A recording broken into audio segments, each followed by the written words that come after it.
zikuwa mboga nyingi. Halafu wote tunakaa kuzunguka Kilimanjaro. Halafu nasema tuombe. Yes. Tunafunga macho. Tukisema amina, mashambulizi yanaanza. Kila mtu anachukua, hatutumii fox. Yes. Mungu ametupa fox. Hallelujah. Kwa tunatumia natural fox. Unakwenda kwa Kilimanjaro. And by the way, kuna haja ya maisha kuwa mazuri kwako. Ukitaka kufurahia maisha, angalia watu wanavyokula ugali. Suffices for the day.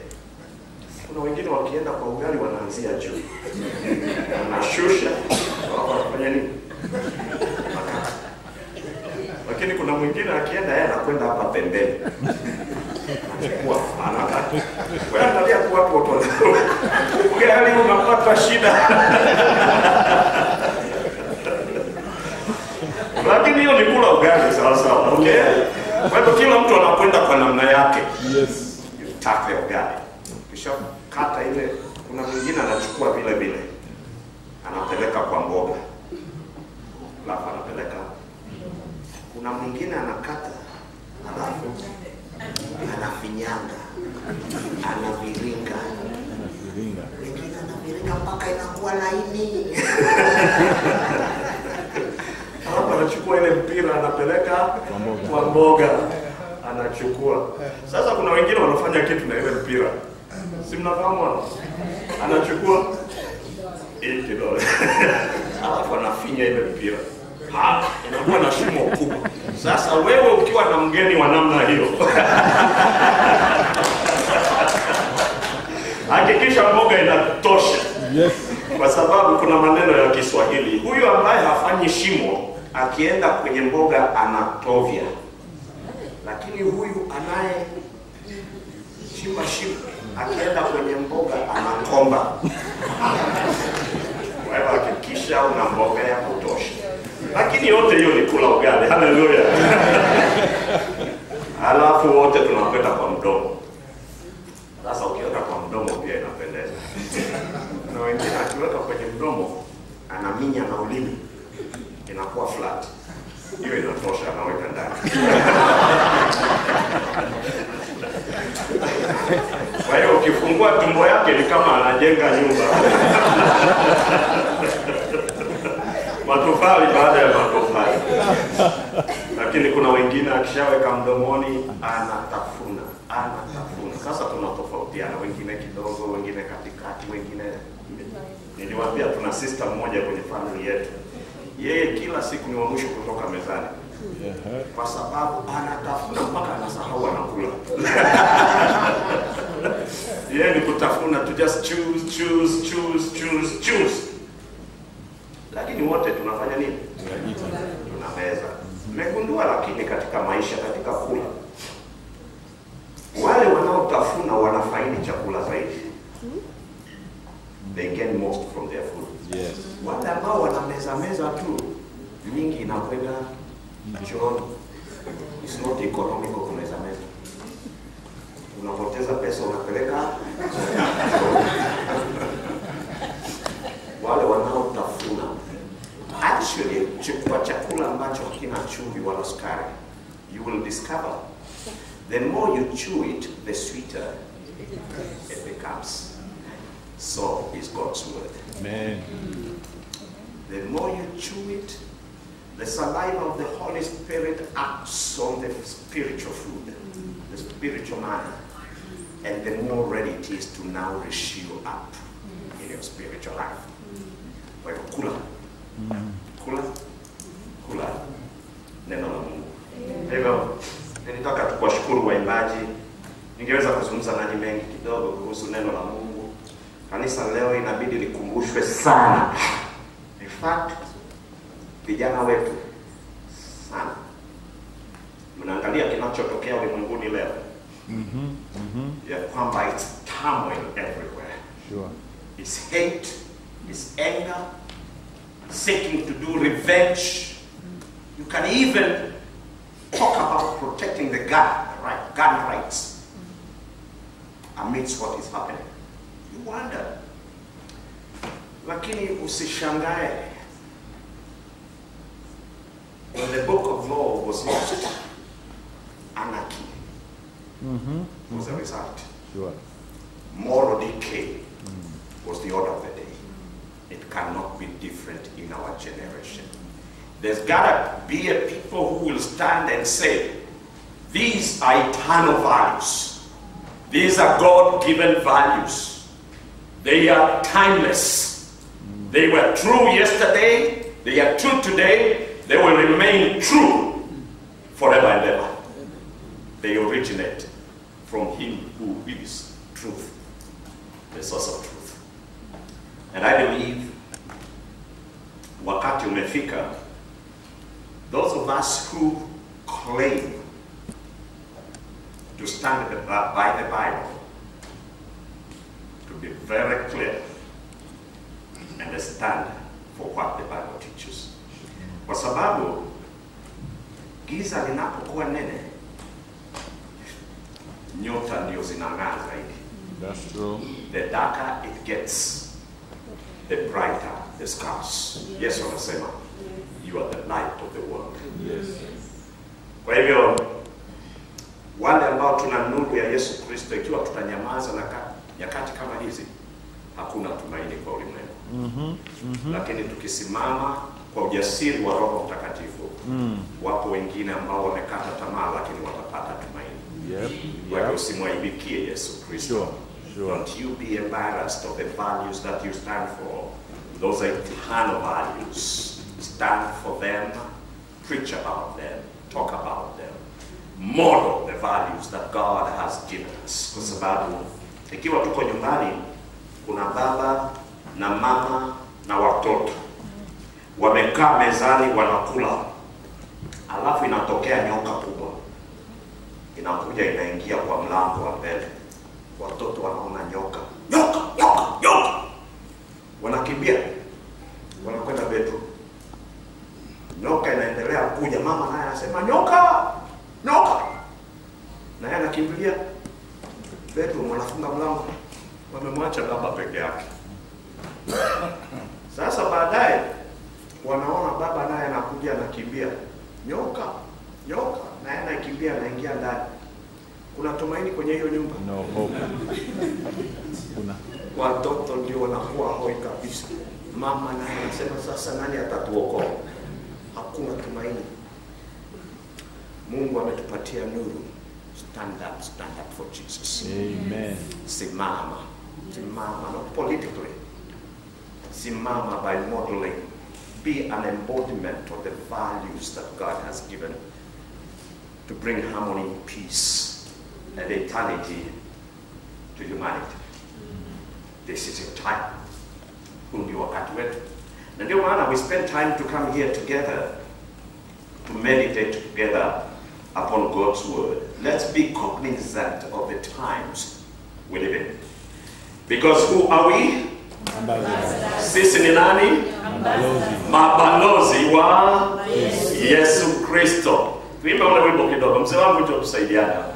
Napenda kitabu chake kilichotoka. Yeah.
came here on earth. By the way, he found the very people that are called by his name. Those whom he had appointed to be his special people, whom he said, you are my treasured possession. They were living under terrible oppression. Hopelessness had captivated them, and they were not sure. And even after he had grown up and had started working, Jesus Christ, when he came for the first time, the Bible is full of evidences that he went through all the towns and villages. He taught people in the synagogues. He preached unto them the good news of the kingdom. He healed every disease and the sickness. But today I want you to know, and if you will forget anything that I will say here this afternoon, remember this: it all was from compassion. Everything that Jesus did as service to mankind was driven by compassion. I bring this because yesterday we said, ambassadors, you have been appointed for service. The reason you engage in service is not that you may get credit from him who appointed you. That should not be the motivation. In fact, you will only engage in service to humanity because you are driven by the same thing that drove Jesus into action: compassion. Compassion. I bring this because a Seventh-day Adventist, and it's something that is true of the Laodicean church, there is some kind of pride. You know our pride? Yes. Let's talk about ourselves. What is our pride?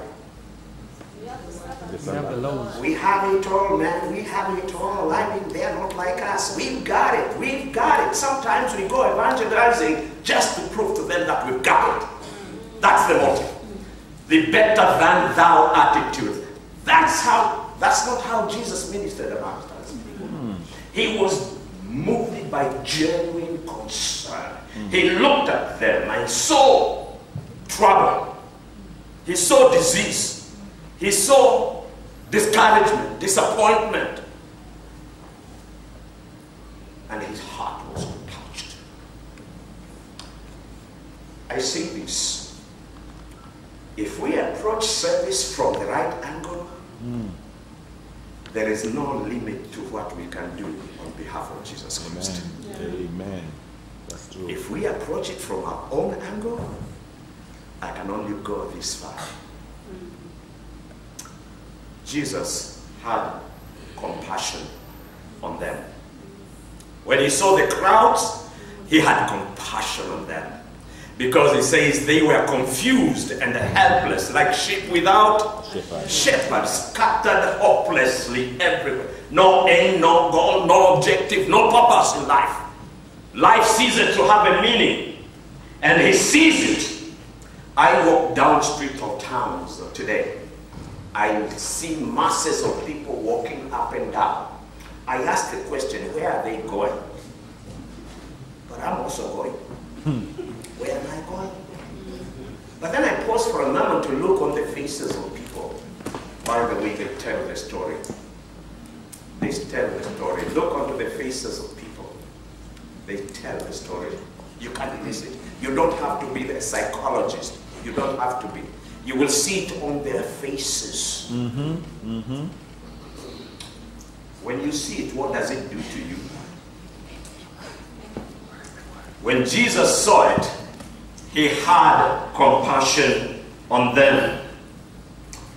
And when Jesus saw the confused and helpless, just imagine this, he said also, the harvest is plentiful, but the workers are few.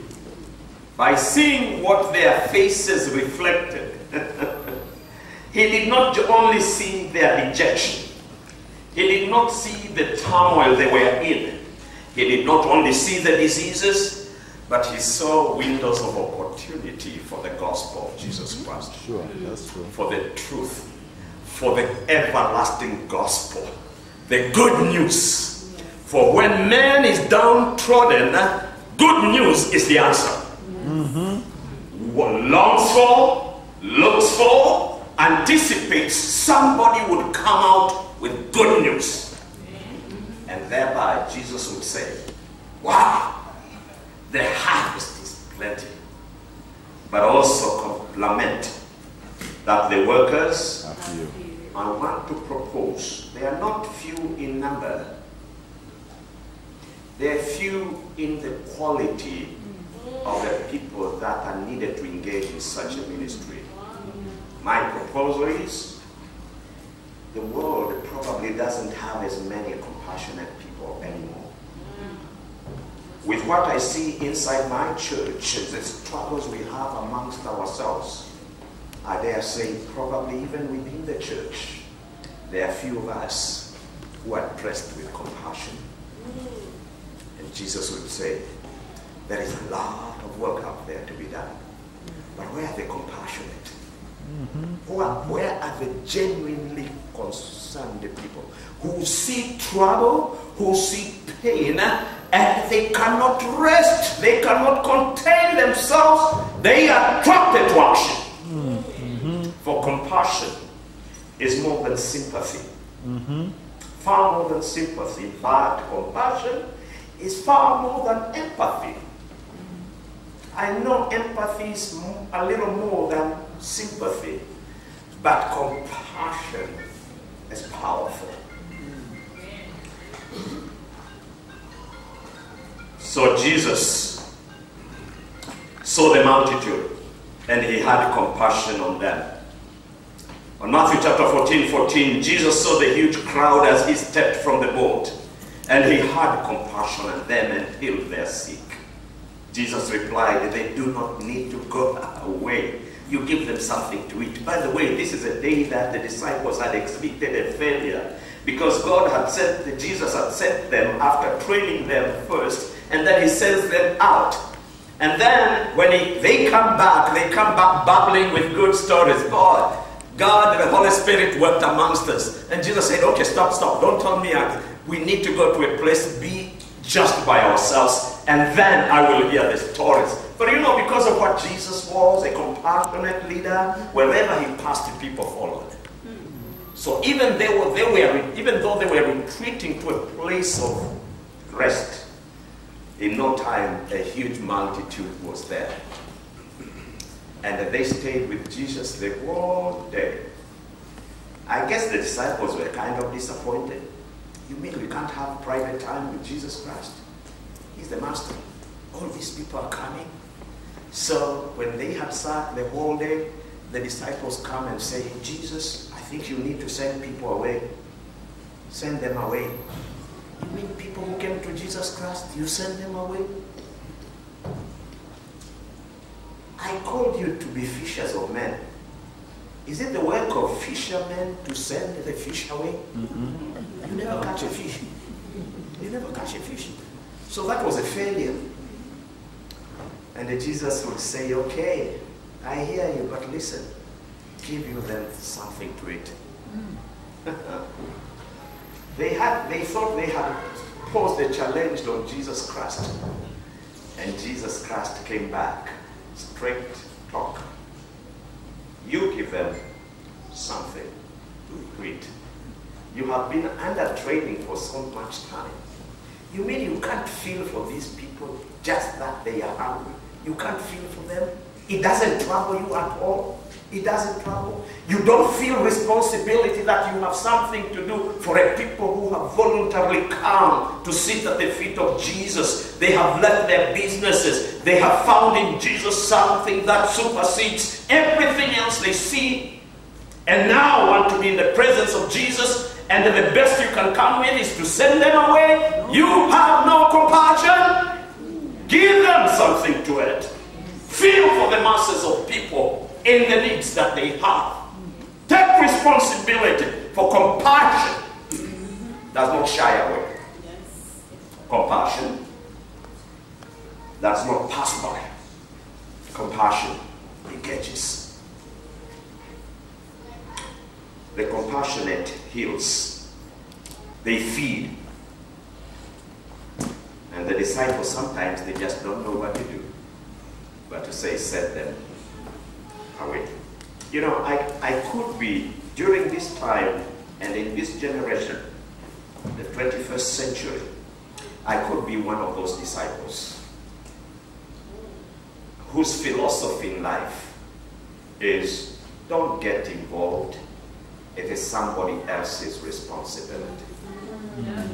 Not mine, but somebody else. And Jesus would say to me today, Geoffrey, listen, even in the 21st century, give them something to eat. It's more than food. God is saying to me, you've got to change. You've got to have the right attitude. You've got to be a real ambassador of mine. For I, your master, am a compassionate God. So Jesus called his disciples to him and said, I have compassion for these people. They have already been with me 3 days and have nothing to eat. I do not want to send them away hungry, or they may collapse on the way. So you can tell Jesus was not just putting some artificial compassion. This was something that was coming from inside. I do not want to send them. You can see the passion there. These people are hungry. I just do not want to send them out hungry. They may collapse on the way. And if they collapse on the way, the story will go out. They have been with Jesus. And Jesus did nothing. And so the disciples asked the question, where could we get enough bread in this remote place to feed them? Sometimes we are full of excuses. And some of the excuses are very intelligent. They are actually true. Yeah, out in the wilderness, where do you get bread? No flour, no shops around. Where do you get bread? In this story, it's very interesting. For every excuse they gave, Jesus remained firm. Give them something to eat. Give them something to eat. Give them something to eat. And Jesus was drilling something powerful in the disciples. I have been with you. And you can't say even in the wilderness there is nothing, or there is nothing enough when there is a God. Yes. Do you know your God? How can you say there is nothing enough? Where is your God? Where is your God? Give them something to eat. Give them something to eat. Where is your God? You look into your bank account, not enough. You look at what you have in your wardrobes, in your fridge, in your cupboards, not enough. And Jesus would remain the same. Give them something to eat. I'm not rich, Lord. I'm not rich. You know I'm not rich. It doesn't take rich people. It takes men and women of faith. Yep. Who know their God. We talked about knowing God yesterday, experientially. This is it. It takes men and women who know their God and who trust in that God, who have faith in that God, and they would walk the walk of faith. Yes. Knowing that even though I don't have, but God has. Yes. And to this God, I will look. And you know, there were two of these blind men. Jesus and his disciples were leaving Jerusalem. A large crowd followed him. Two blind men heard that he was passing, and they called aloud, Lord, Son of David, have mercy on us. Then the crowd did what we do today. Shut up. This is an important man passing by. You blind people.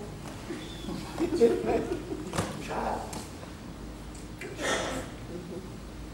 Yeah, somebody said yesterday, I think I had somebody say, they come knocking at our door, then we call 911. not with the ambassadors of Jesus Christ. So whereas everybody else rebukes, Jesus stops. Then calls them. And he asks them, what do you want me to do? And what was the answer? One thing. We want our sight. We want to see. And that Jesus had compassion on them, the Bible says, and they touched their eyes. Immediately they received their sight, and they followed him. He was moved by compassion. And where everybody rebukes, everybody looks down upon the needy, everybody avoids the needy, Jesus, driven by compassion, responds to the needy.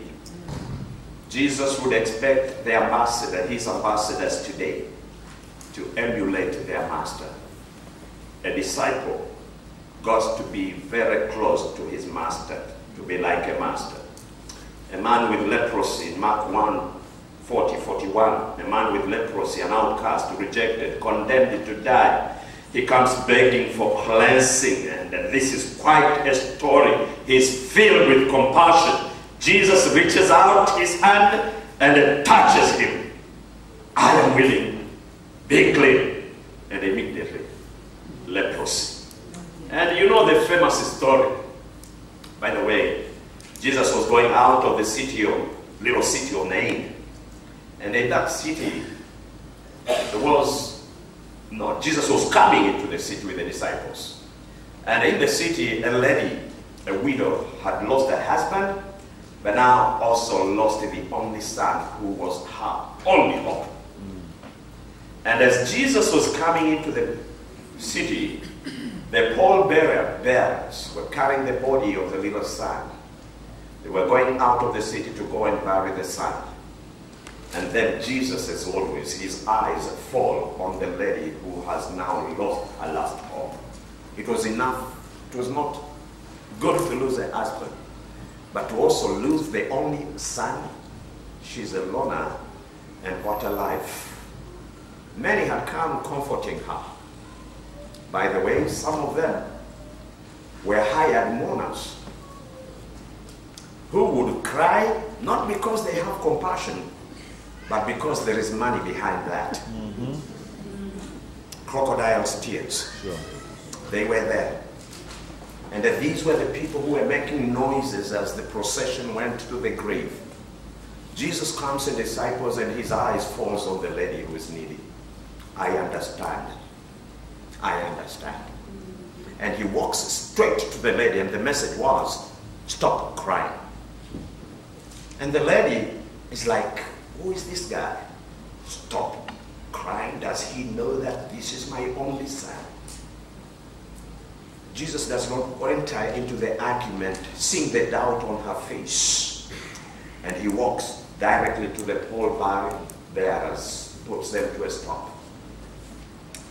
And Jesus says, son, rise. Can you imagine the joy there was? When Jesus takes the boy back to her mother, the tears of pain turn into tears of joy. They cannot be contained. Compassion.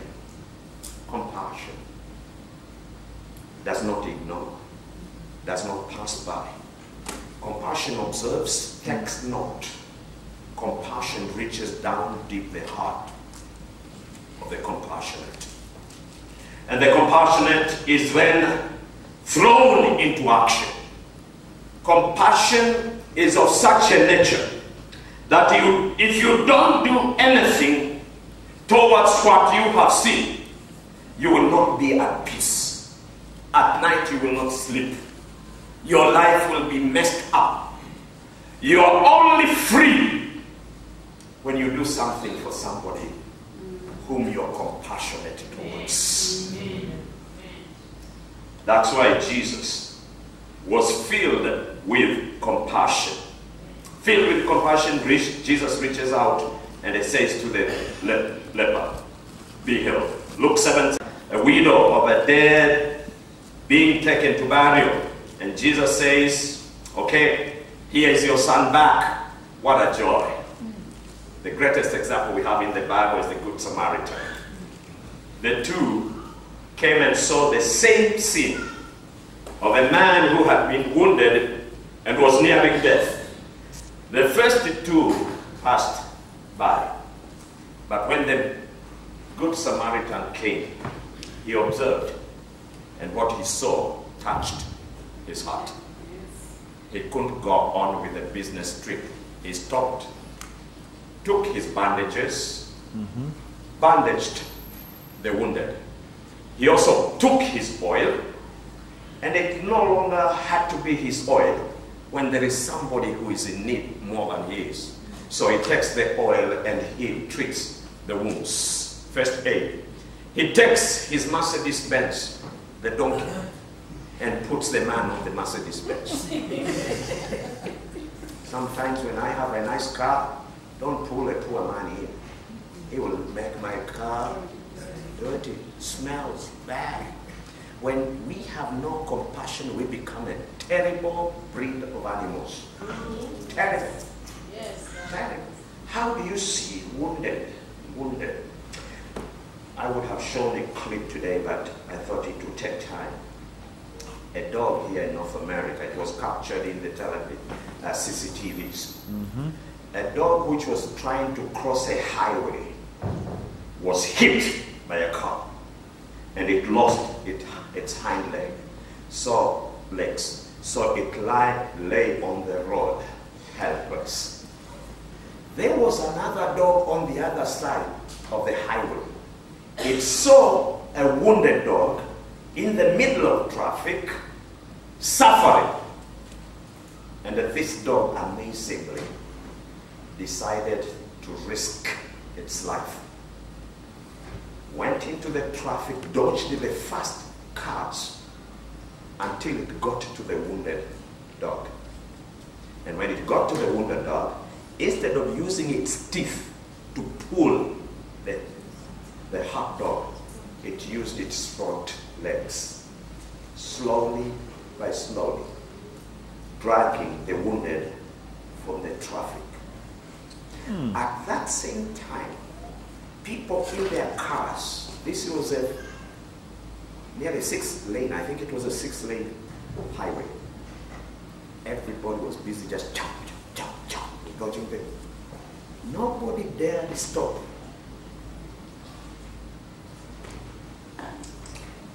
Probably we could say this is a dog, but we have treated fellow human beings likewise. Wounded, hurt. It may not be physically, but psychologically as well. But we have dared not, we passed by. The ambassadors of Jesus Christ will be filled with compassion just as Jesus was filled with compassion. I dare say, the ambassadors of Jesus Christ will also engage in evangelism, not because they are better than others, not even because they have something better than others, because they have compassion. They're seeing what the devil is doing towards his creatures. And they say, how can it be? How can it be? And they're motivated by what they see. They join their master to serve those in need. Who are we? Sisi ni nani? Yesu Kristo. Nimalize na kisa hiki. Nilikuwa hapa US, nilisoma zamani. Some of you may remember. It was on River Potomac, Maryland. The plane was taking off, full with passengers. And as it took off from the ground, somehow instead of gaining altitude, it began losing altitude. In the end, hitting its tail on a bridge. It was during the cold months of the year. And the passengers were poured into the cold waters of River Potomac. The bridge was not broken, and therefore cars were passing over. Some stopped and looked over the bridge. There were cries, cries of sympathy. There were even cries of empathy. Nothing more. Nothing more. A man and his wife, 2 daughters, also stopped. When he saw what was happening, listened to the cries, he said it doesn't help to cry. They are dying. He went to his wife and said, I must do something. Kissed his daughters, and they jumped into the cold waters. Took their time to take those who were almost frozen and now connect them to the lifelines, because the boats have come, helicopters have come. And by the time the lifeline hung on him, he was gone. That is compassion. The harvest is plenty, but the reapers are few. I invite you to enter the mind of the one who appointed you. Think seriously about it